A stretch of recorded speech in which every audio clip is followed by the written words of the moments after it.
Hi ಏನು ಕೆಲಸ? ആയിട്ടോ ഓയ് ഓയ് പാവം കേട്ടോ, ചെറിയ മക്കളാണ്. ഇവിടെ ഇങ്ങനെയാണ്. ഇവിടെ ശരിക്കും പറഞ്ഞു കഴിഞ്ഞാൽ എനിക്കൊന്ന് മക്കളെ ചെറിയ പിള്ളേരെല്ലാം വളരെയധികം അധ്വാനിക്കുന്ന ഇതിലാണ്. നമ്മളെ നാട്ടിലും അതെ. ഇവരെ ആരോ ബന്ധുവോ അല്ലെങ്കിൽ അച്ഛനോ അച്ചാച്ചനോ ആ റോഡ് സൈഡിൽ നിന്ന് ഉള്ള പൂഴി പോലത്തെ മണ്ണ് വാരിയിട്ട് ഇവരെന്തോ ആവശ്യത്തിന് വേണ്ടിയിട്ട് ഇവർ കൊണ്ടുവെക്കുന്നു. മനോഹരമായ കാഴ്ചയാണ്. ഇതാ ഓടി വരുന്നുണ്ട്.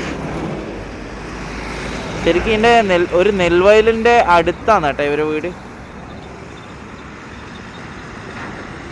ഇതിൻ്റെ അടുത്ത് നല്ല പൂക്കളെല്ലാം ആയിട്ടുണ്ട്. നല്ല സ്വർഗ സുന്ദരമായിട്ടുള്ള ഒരു സ്ഥലം. ആയിട്ടാ bro, happy Deepavali. Thank you happy Deepavali പറഞ്ഞു നമ്മളോട്. എന്നാലും അവരൊരു